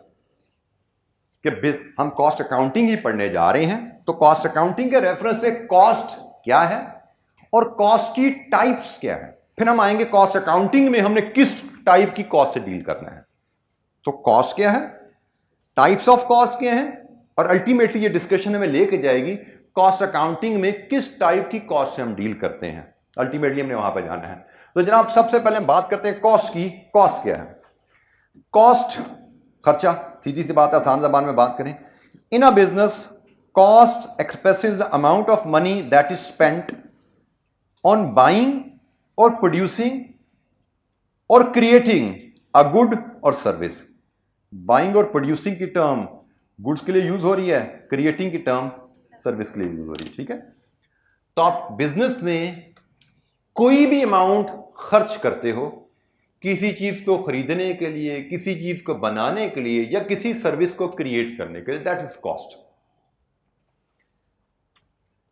और ख्याल रखना है कॉस्ट में प्रॉफिट या मार्कअप, मार्जिन या मार्जिन जैसे भी मेजर किया जाए वो शामिल नहीं होता। प्रॉफिट आपको पता है मार्कअप या मार्जिन दोनों अंदाज से कैलकुलेट किया जाता है, वो शामिल यहां पे नहीं होता। अच्छा जी, कॉस्ट को देखने के अंदाज क्या क्या हैं? कॉस्ट को देखने के 4 अंदाज हैं। चार तरीकों से कॉस्ट को हम तकसीम कर सकते हैं। Classification bye element, classification bye function, classification by nature, classification by behaviour. ये क्लासिफिकेशन आपने पढ़ी हुई है कॉस्ट की? कहीं पढ़ी? कहाँ पढ़ी है? इंट्रो में। चारों पढ़ी हुई है? ज़बरदस्त हो गया। चलें फिर तो हमारी इंशाल्लाह ज़िंदगी बड़ी आसान होने वाली है, लेकिन हम इसको डिटेल में ही डिस्कस करेंगे। जहाँ पे कहीं पे कॉन्फ्लिक्ट आ, ये ध्यान में रखिएगा बेटा, देयर इज़ अ पॉसिबिलिटी कि मेरे एक्सप्लेन करने में देयर इज़ अ पॉसिबिलिटी, और एक फाइनेंशियल अकाउंटिंग के टीचर का एक्सप्लेन करने में शायद कोई फ़र्क हो। वैसे चांसेस तो नहीं है फ़र्क आएगा, लेकिन हो सकता है कोई फ़र्क आ जाए। तो अगर आपके जहन में कोई फ़र्क आएगा नहीं भी, वहाँ पर तो हमने इसका मतलब ये पढ़ा था, you must raise your hand, ताकि हम इसको क्लियर कर लें। जहन में एम्बिग्विटी नहीं लेकर जानी क्लास है, ठीक है? जहां पे भी एम्बिग्विटी आया आपने हाथ खड़ा करके बात पूछनी है भाई। ये मैंने पहले भी आपके साथी को बताया, ऑलवेज रेज योर हैंड। तो कॉस्ट की क्लासिफिकेशन, बट कॉस्ट की क्लासिफिकेशन से पहले एक चीज जो मुझे जहन में और ख्याल आई कि ये चीजें, मार्कअप मार्जिन का वर्ड यहां पे आया, तो वो जरा हम एक्सप्लेन कर लें। इसमें मुझे लगा था कोई दिक्कत होती है बच्चों को। जरा मार्कअप क्या होता है जी? लेट्स अज्यूम एक प्रोडक्ट की कॉस्ट है 100 रुपया और मार्कअप है 20%, तो प्राइस बताओ क्या होगी? प्राइस होगी 120। किसी बच्चे को डिसएग्रीमेंट हो तो पूछेगा, markup always calculated on cost, ठीक है जी? तो इसका मतलब हमारी प्राइस होती है कॉस्ट प्लस प्रॉफिट, और प्रॉफिट होगा 100 का 20%। हमारी प्राइस होगी 120। ये मार्कअप की कहानी है। अब अगर मैं इसको थोड़ा सा चेंज करूं, कॉस्ट 100 है और मैं इसको बल्कि ना इस तरह कहता हूं, प्रॉफिट इज मार्कअप 20%, ठीक है जी? और यहां पे मैं कहता हूं प्रॉफिट मार्जिन ऑफ 20%, ठीक है जी? अब मुझे यहां पे अगेन प्राइस डिटरमिन करनी है, तो बताइए प्राइस क्या है यहां पे? कितनी? कॉस्ट से कम होती प्राइस? हाँ, कितने सियाने हो तुम लोग। मुझे सही शक पड़ा था कि ये नहीं आती तुम लोगों को बातें। दोबारा सोच के बताओ, कॉस्ट 100 है तो प्राइस 80 होगी। साहब ने 80 कहा था ना, मुझे 80 सुनाई दिया था।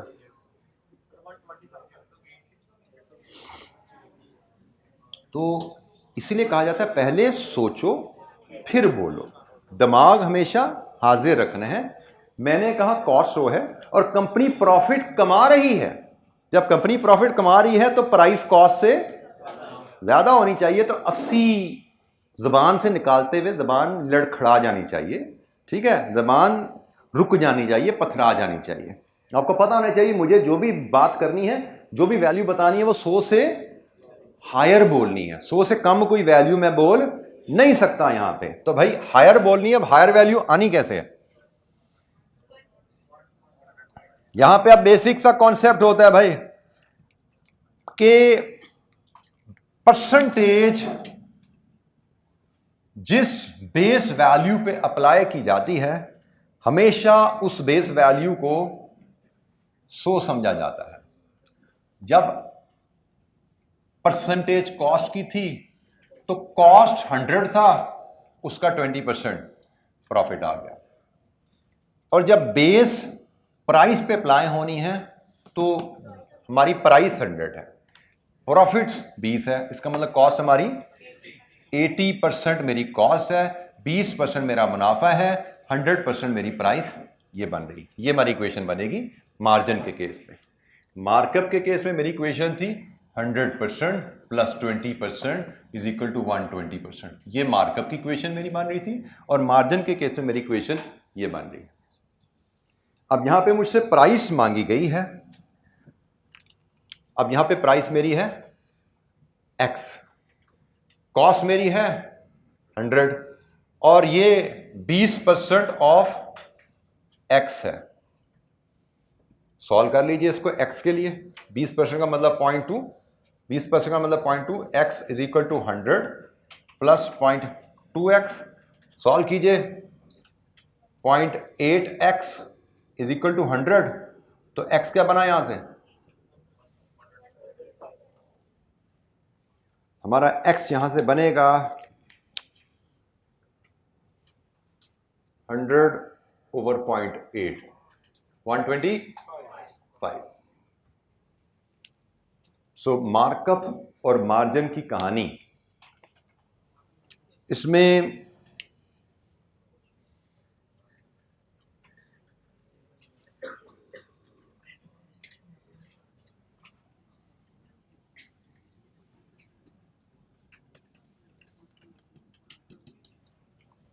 मैं इक्वेशन अगर सिमिलराइज करूं, बेसिक कॉन्सेप्ट क्या है?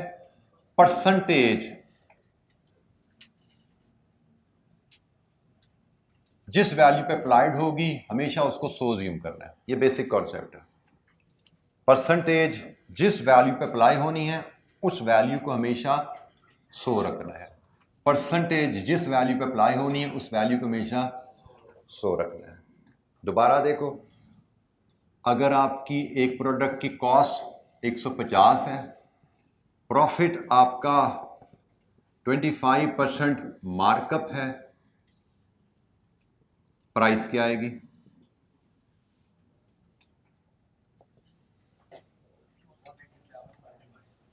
It is very simple, price होती है कॉस्ट प्लस प्रॉफिट, और प्रॉफिट है 25% ऑफ कॉस्ट, क्योंकि मार्कअप का मतलब परसेंटेज ऑफ कॉस्ट पे अप्लाई होने हैं, profit as a percentage of cost लेनी है, profit as a percentage of cost लेनी है। तो जनाब ये हमारे पास आ गया 187.5।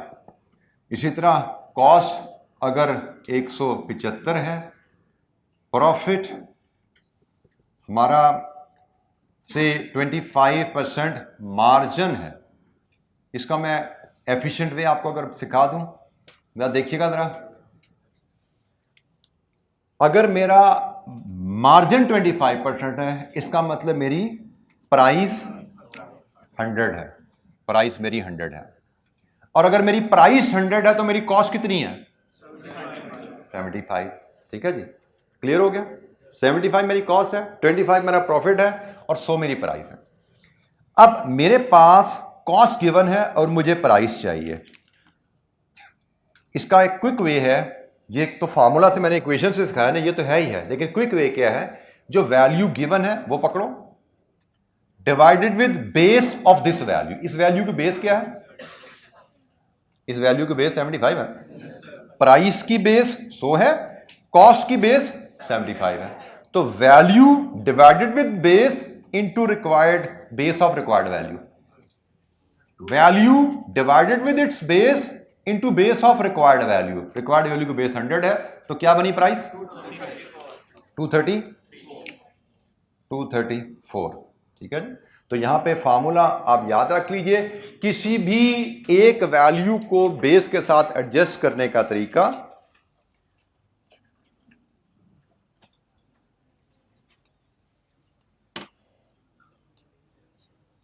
Given value divided with base of given value multiplied with base of required value.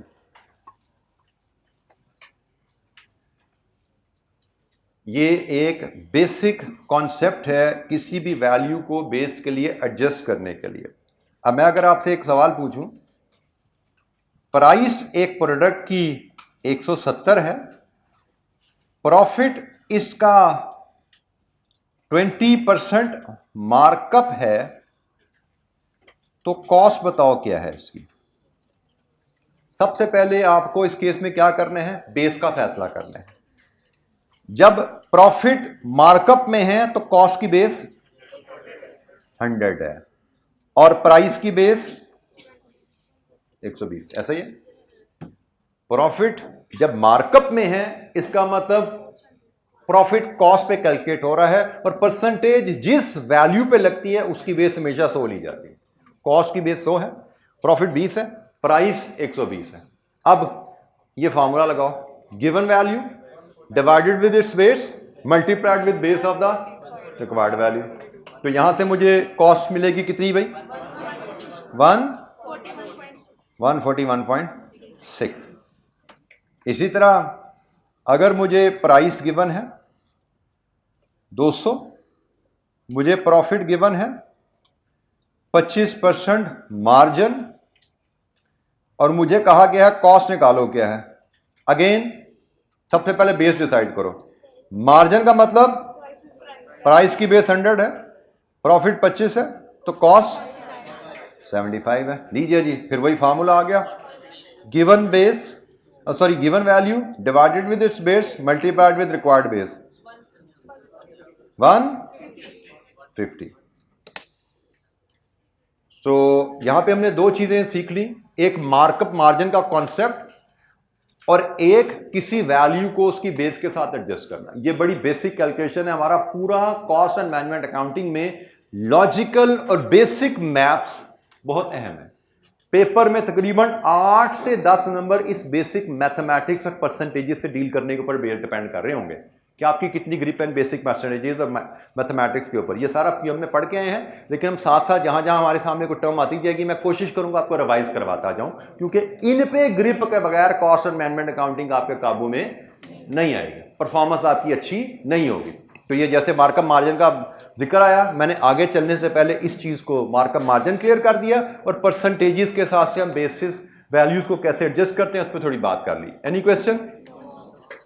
चलें जी, आज के लिए इतना ही। बाकी इंशाल्लाह कल मिलेंगे तो हम कॉस्ट क्लासिफिकेशन पे बात शुरू करने जा रहे थे, उसको आगे लेके चलेंगे हम। ठीक है जी, थैंक यू वेरी मच, अस्सलाम वालेकुम।